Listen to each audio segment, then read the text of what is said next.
جب جب تمہیں کوئی خواہش ناممکن سی لگنے لگے اور نا امید ہونے لگو، صبر کرنا مشکل ہو جائے، تو یاد رکھنا جو تمہیں ناممکن لگ رہا ہے وہ اس کے لیے ممکن ہے۔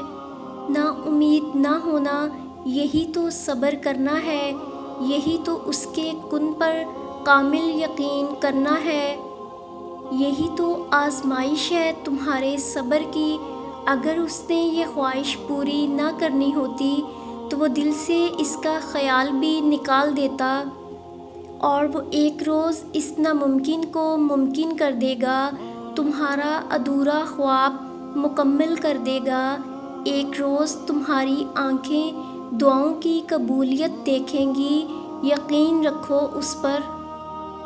سورۃ سجدہ میں فرمایا گیا ہے کہ اللہ وہ ہے جس نے آسمان اور زمین اور جو کچھ بھی ان کے درمیان ہے سب کچھ 6 دن میں پیدا کیا ہے۔ پھر تمہیں کیوں لگتا ہے وہ تمہارا کام نہیں کر سکتا؟ یا تم ایسا کیوں سوچتے ہو؟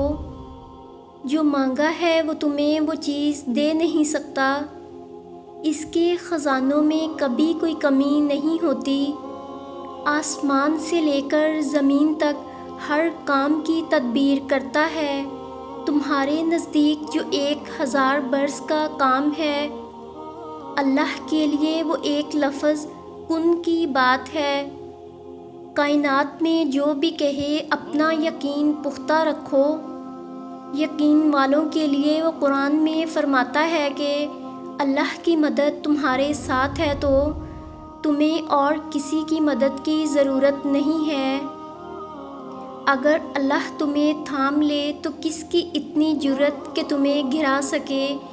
اگر اللہ سفارش سن لے تو کس میں اتنی ہمت ہے کہ وہ انکار کرے؟ اور اگر اللہ ہی سفارش نہ سنے تو ان لوگوں میں سے کون ہے اسے اپنی سفارش منوا سکے؟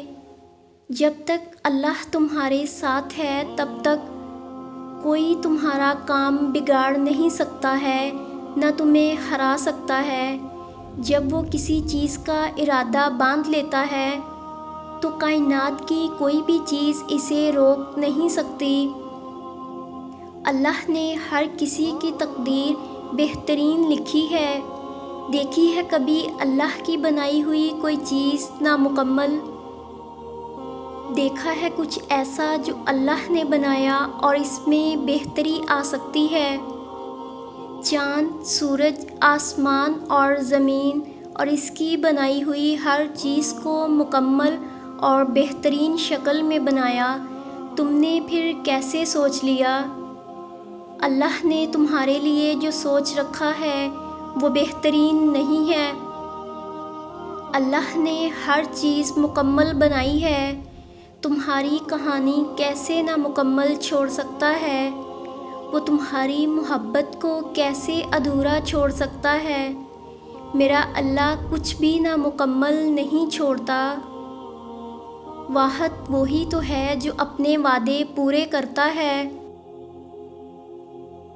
دعاؤں سے فوراً معجزے نہیں ہو جاتے، دعائیں آہستہ آہستہ تمہارے لیے اسباب بناتی ہیں اور پھر تمہیں اس مقام تک لے جاتی ہیں جہاں معجزے ہونے ہوتے ہیں، جہاں تمہارے یقین کے سامنے تمہارا نصیب بھی گھٹنے ٹیک دیتا ہے اور اللہ کن فرما دیتا ہے۔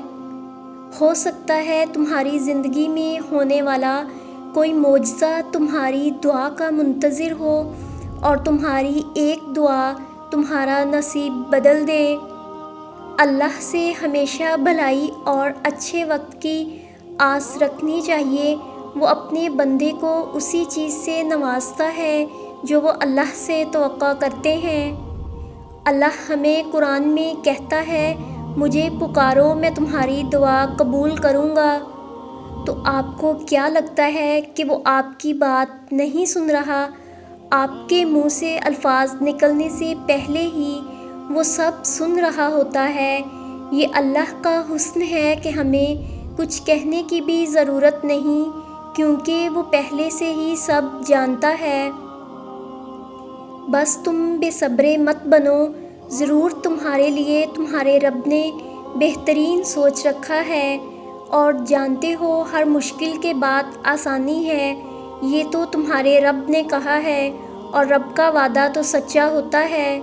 یقین رکھو جو دعا تمہارے دل میں ہے وہ ضرور قبول ہوگی، اور جو حالات ابھی مشکل ہیں وہ جلد بہتر نہیں بہترین ہو جائیں گے۔ اللہ تمہیں تمہاری دعاؤں کے ذریعے ہی آزماتا ہے، وہ تاخیر اس لیے کرتا ہے تاکہ تمہارا یقین دیکھ سکے۔ ٹوٹے ہوئے دلوں کا ٹھکانہ اللہ کے سوا اور ہے ہی کہاں، بس وہی ہے جو انہیں جوڑتا ہے اور ان زخموں کی مرہم بنتا ہے۔ دیکھو تم اکیلے نہیں ہو، اللہ تمہارے ساتھ ہے، اور وہ ہر چیز پر قادر ہے۔ وہ پل بھر میں تمہاری قسمت بدل بھی سکتا ہے، اس لیے مایوس نہ ہو۔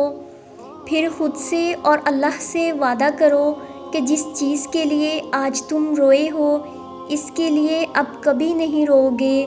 جس چیز کی وجہ سے تم رات بھر سوئے نہیں اس کا سوچ کر بھی اب کبھی نہیں جاگو گے۔ جس چیز کی وجہ سے تم لمحہ بے لمحہ تڑپتے ہو اس کی طرف واپس نہیں جاؤ گے، اور اس بات کو یاد رکھو کہ ہر چیز میں اللہ کی رضا ہے، عطا میں بھی اور قضا میں بھی۔